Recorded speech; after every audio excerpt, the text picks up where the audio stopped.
I had my journey where money became important to me. Then some projects I did just for the hell of it, just to make the money. I knew I don't believe in the film. I don't believe in what I'm doing, but I'm just walking through it because I'm getting paid a lot of money to do it. You should have something which is purely based on merit and not, oh, I know you, or I know your dad, or I know your uncle. It should be based on pure talent.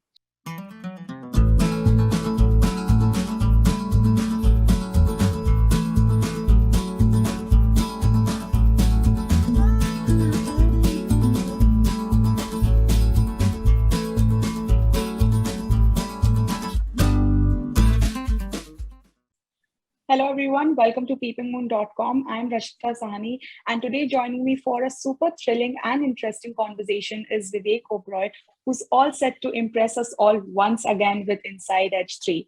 Hi Vivek, how have you been? Firstly, Rashida, thank you so much for that generous and sweet introduction. I love the folks at PeepingMoon. Nishant is a dear friend of mine for many years now. So I'm always reading you guys up, and my compliments to the entire team at PeepingMoon for doing such a phenomenal job.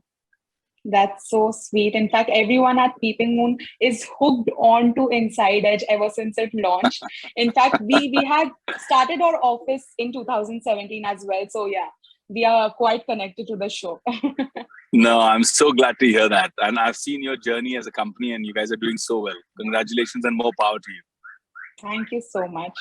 Vivek, talking about all the love, all the buzz that's around there. Now, once the audience got to know, Inside Edge 3 is coming, they all got very excited, very pumped. How do you feel as an actor about all this love? Is it reassuring to you, or does it come with any pressure?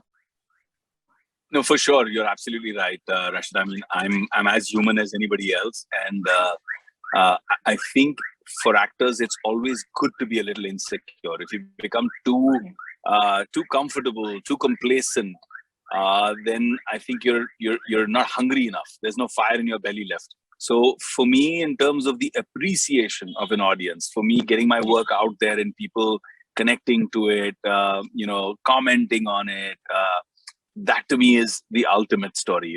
Those fan comments that you get to see, and the love, that unadulterated, unfiltered love that you get to see on these comments is what fuels me. It drives me, and it makes me feel so happy that, people that I'm doing this for. Because at the end of the day, who are you doing it for? You're doing it for these fans who will watch it and love it, and then tell you that, listen, I'm super excited about the next season. So yeah, this excitement, this fervor is really getting me pumped here, Rashida. I mean, there are so many times that I've been saying this time and time and again, but ever since the promo came out, every night before I go to bed, I actually go on to YouTube, watch the promo again, see the number of reactions, likes, new comments, and I'm loving that whole experience. It's making me feel really happy and satisfied. Fantastic. Completely agree to what you said. Now, also talking about your character, of course, we see in the promo and the trailer, there's a new edge to it. How do you explain it as? Wow. Yeah. Inside Edge 3 is special for Vikrant Dhawan, right? So Vikrant has had his own crazy journey, as this prince of darkness, right? This guy who's kind of, ruling that world of the Power Play League, and he's the power behind the Power Play League. And then from that rise, the absolute fall, he's gone through his, crests and crashes both. And for me, this season, Vikrant is rising like a phoenix. So I love that. I love that he's just, rising to take back his power, to take back everything that is owed to him. And that makes him so much more powerful. Like they say, a wounded tiger is always more dangerous. So he's that wounded tiger, right? He's coming back to get his territory. The other thing that I love about it is that from a performance perspective, from an actor's perspective, you get to see Vikrant, the man behind the mask. So there is a visible scar on Vikrant, but what is that invisible scar that is inside that makes Vikrant the way he is, that makes him who he is what you get to see in this season. You get to see his roots, you get to see his journey, the genesis of Vikrant Dhawan, the way he is right now. And that's what's fascinating as an actor to play, to be able to take a character that's powerful, whether it's hate or vengeance or power or greed. These are all intense emotions driving him. But where is that intensity emanating from? Where is it coming from? That was the excitement of playing this season. can't wait to know more about him and of course watch him. So also talking about the streak that you all have maintained. Now, it's not easy to maintain successful seasons after season. You did it with the first season. You continued it with the second one, and we are hoping that the third one will be as good or even better. I was talking to the makers also the other day. I asked them the same question: that is there any risk that you see when you return with an already successful show's franchise or season? I think there is, Rashida, to be honest. I mean, a lot of people will say, oh, well, there's no risk, blah, blah, but you know me, I'm a straight shooter. I just say what I feel. So personally, I feel that you carry that weight, you carry that responsibility of, you owe it to your fans, right? You owe it to the fans of the show, you owe it to the fans of the character, or your individual fans, that you're going to excel again. The reason Inside Edge became such a big phenomenon when it came out was because it was the first of its kind. I was one of those first mainstream actors to jump onto the OTT space and say, let's do this. It went on to be the first Indian content to win an Emmy nomination, right? So it just had so many firsts going for it. But then to build from there and keep it going, and then to take it to another level in the third season, you have to top season 1 and 2. And there is definitely this whole expectation of excellence, that it has to be a good show. So you're always stressed about that. I think when I read the script, 50% of that worry of mine went away, because I really think that the writers have done a phenomenal job in this season. And, concern, worry, 50% of it was gone the minute I read the script. I called up Karan and Anshuman and I said, you guys have killed it. I'm so excited. The other 50%, as you keep shooting it, you get a feeling. You realize, what you're doing as an actor, how the characters are playing out, scenes, the way they're coming together. And there's a really amazing chemistry, touchwood, in the team, and even though I was, for lack of a better word, the senior star of the show or actor of the show, we never had that hierarchy on the set. It was always just musty, chilling, having fun and collaborating, really like being there for each other as actors and helping each other's game go higher and make the show a much better quality show. So when everybody's beliefs are aligned, when everybody's intent is aligned, when everybody's goal is aligned, then you get a good product, you get a good show. And I think creativity is there without any complications or insecurities or manipulations. That's the purest and the best kind of creativity that you can get. I'm sure. And as you rightly mentioned, actually, I would like to pick a question from the writing part. Now, earlier, what we used to see maybe a few years back, ki hero kaun hai, heroine kaun hai, bada star hai ki nahi. But now, I think with Inside Edge only, it was proven that writing is the king and it will forever be. So do you also feel that when the writing is correct, it's, every part in Inside Edge, I must say, is brilliantly written. Every character has its own journey, has its own story. So that's what, also interests us to watch it as a viewer.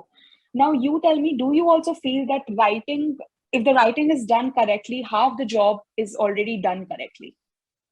So, Rashida, firstly, let me congratulate you. I've been in the industry 18 years and I keep doing interviews for all my projects, but very rarely do you come across a young journalist who's well-heeled, well-researched, and has such interesting perspectives. So thank you so much for that observation. You're absolutely spot on. On two things. I think one is writing is half the battle. And if you've got a great script, well-written, then the other half is how well you're taking it off the page and onto screen. That's the second half of the battle. And with regards to Inside Edge, I think that's been the victory, because from the creator to the writers, the constant effort and journey through 1, 2, and 3 has been, like you correctly observed, every character has an arc, no matter how small or big, no matter where the character is in its pecking order, but there's a growth in every single character's journey. Even if the character is there for three scenes in a whole season, you see some sort of growth, you see some sort of, some reason that character is there, that some purpose that character solves. So I think that's been a big one. I'm sure it has been. And also this thing of web versus films and all of that I think pre-COVID, we all thought about it. In fact, I have heard actors saying that It was a backup plan for them pre-COVID, but now it's their primary plan. Everyone wants to do web. As you mentioned, you were actually one of the very few and first mainstream actor who started this tree. Now, we did not see a lot of, big stars, as they say, coming to the web space. But then you started. Now we see so many people, Abhishek Bachchan, Saif Ali Khan, so many. Now, how do you also see it as the web versus films debate? I don't see it as a debate. A lot of people are looking at it as an either or. I'm seeing this space becoming a hugely complementary and supplementary space to cinema. It has its own identity. It's amazing. But what I love about it is it's giving an opportunity to actors, to directors, to technicians, writers to really create without the boundaries of, oh, okay, you've got massive censorship stories, or, oh gosh, who will distribute this? Or, oh gosh, this isn't massy enough, or this isn't classy enough, or is this a multiplex film, or is this a mass theater film? All those 50, 60, 70, 80 years of rubbish baggage that my industry's been carrying. Then lobbying, oh, do you belong to this group? Do you belong to that group?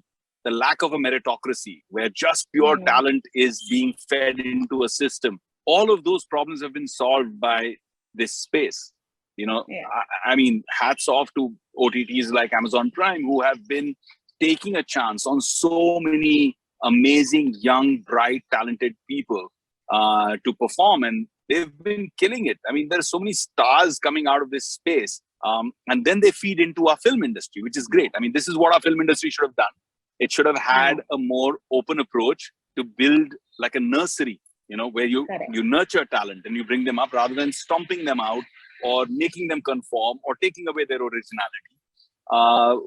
Instead of that, you should have something which is purely based on merit and not, oh, I know you, or I know your dad, or I know your uncle.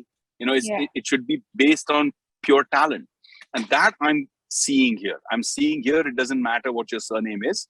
If you're talented, you're shining. Definitely. Completely agreed, actually. I think the same way. And, just before this interview this morning, I was going through your previous work and the Wikipedia page and all of that. And I realized one thing, that very few actors are there, A, who take risky projects. You have done some of risky parts. B, who maintain this, this line of doing something different with every role. Now, I can say that for your films, or shows now for that matter. How do you, while picking up such roles, what's your main criteria? I want to, know that. So I think, Rashida, for me, I joined cinema for the love of cinema. I joined it for passion. And then I had my own journey, right? I had my journey where money became important to me. Then some projects I did just for the hell of it, just to make the money. I knew I don't believe in the film. I don't believe in what I'm doing, but I'm just walking through it because I'm getting paid a lot of money to do it. Then I went through my own ostracism, the whole part where I was being suppressed, or where work wasn't coming to me and I was being pushed out. I went through that journey, but post empowering myself outside of the industry, right? So I went out, I did my businesses, I did my startups, I created a whole parallel life for myself, which empowered me very much. Then I decided no more. I want to only do stuff which excites me as an actor and challenges me. So right now, for example, even though I've got, a crazy busy schedule right now, I've signed up 2 shows and 4 films. I'm sitting here in Kerala shooting with my buddy Prithviraj, who I made Lucifer with. And we're doing this film Kadua. Now, this is me putting myself really out there, because this is, again, Malayalam, which is a very difficult language. I mean, it's, I think, the most difficult language in the South, but a great set of people. And he just narrated a story on the phone to me. And I said, somehow I have to get these 26 days out to do this film. I cannot let this film go. I want to be a part of it. So that's what drives me. The story, the people around it, the excitement. Like right now I'm shooting Dharavi Bank. To me, it's one of the most amazing subjects, aside from the fact that, Sunil Shetty is playing the antagonist. It's always a pleasure working with Anna. We have fantastic talent. I just finished shooting with Sonali Kulkarni, who's just brilliant, again, on screen. And even though it's a power-packed, large-scale show, the soul of it is how Samit Kakkad is directing it that rawness, which makes me feel almost like inspired by City of God or, Satya or Company of those days, right? That inspiration is there in that show. That tension is there in that show, and very good quality of writing. Yeah. Fantastic. And on that note, do you see web, Inside Edge, and all of these wonderful parts that you're playing as a reinvention of your career? So, well, for me, I don't look at it as that way, because for me, every single day of my life is reinventing myself. Every single day of my life is, to me, a constant evolution. People teach their children mantras and prayers and psalms, and which is great to do. I mean, I teach my kids that too. But the most important prayer that I teach my children, and I make sure that they say it,